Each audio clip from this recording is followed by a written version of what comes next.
Magazine. As always, Howard, great thanks. Have a good night. Thank you, Keith. The issue of abortion, of course, might not be settled by the Supreme Court at all. It could instead be settled by the gun. The family of Dr. George Tiller saying today there are no plans to reopen his clinic, no decision about their long-term intentions. Quote, no patients are being scheduled at this time. The man who allegedly took the right to choose away from those patients, Scott Roeder, was charged today with first-degree murder, the death penalty in Kansas not applying in this case. The judge setting a preliminary hearing date of June 16 and ordering Roeder not to communicate in any way with the family of Dr. Tiller. That family today announced his funeral will be held on Saturday in Wichita.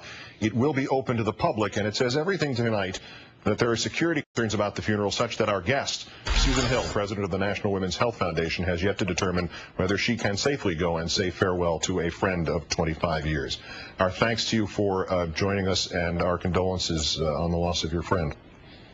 Thank you, and thank you for inviting me. Why would you not go to his funeral on Saturday? We're still in the process of deciding and assessing the security risk.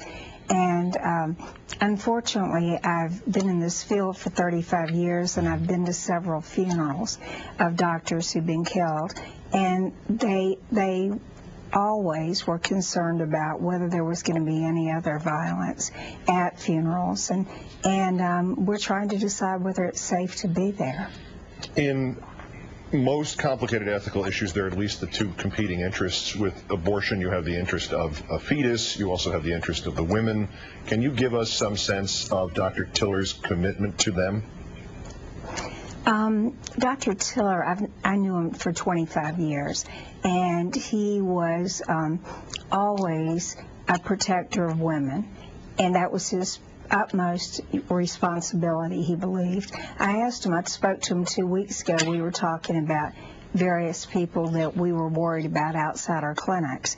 And I said, why are you still doing this? And he said, I can't leave them, these women. They need me, and there's no one else to do this.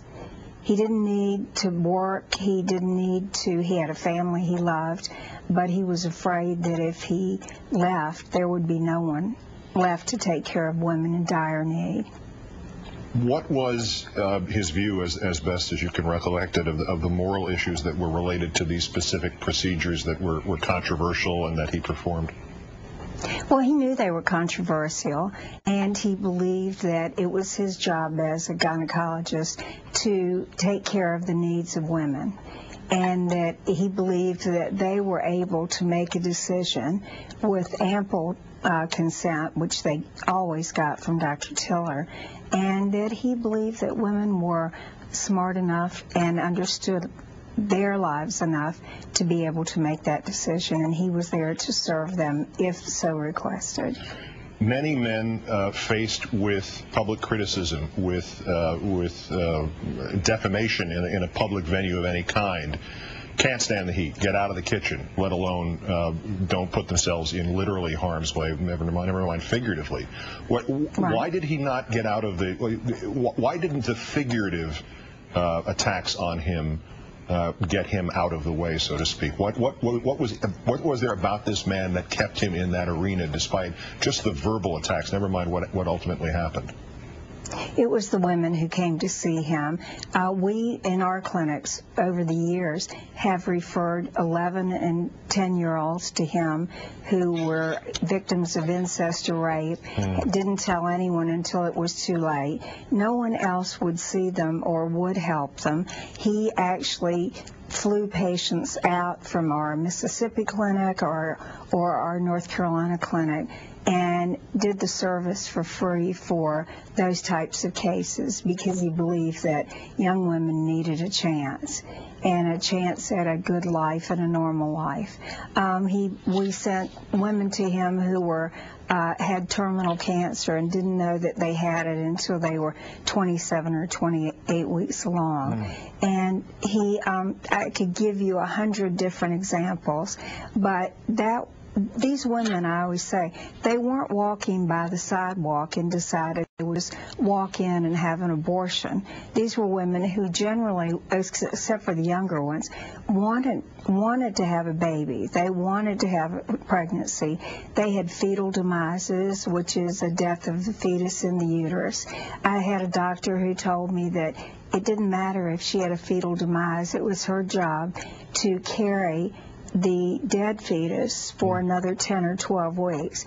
Dr. Tiller did not believe that was his choice. He believed it was the woman's choice. And he lived by that belief, and he died by it, unfortunately. Ms. Hill, there were reports today that the day before the shooting, this man, Roeder, was spotted trying to vandalize a nearby clinic where abortions were performed, and his license plate number was even reported, but there was no follow-up. What is your experience with the law enforcement approach to these domestic terrorists? Terrible. It's been terrible. Like I said, we have a clinic in Jackson, Mississippi, the only clinic in the state. Women come from the Delta, the poorest section of this country, and when they get there, they are met with people who are jumping on them, screaming, threatening them, and the police do nothing. They will not enforce the laws that are in effect. We have federal injunctions, as did Dr. Tiller. It's not enforced, and there's nothing, an injunction is worth nothing if it can't be enforced. Indeed. Susan Hill, President of the National Women's Health Foundation, again, our great thanks for your time tonight, and once again, our condolences on the loss of your friend, Dr. Tiller. Thank you very much. How often we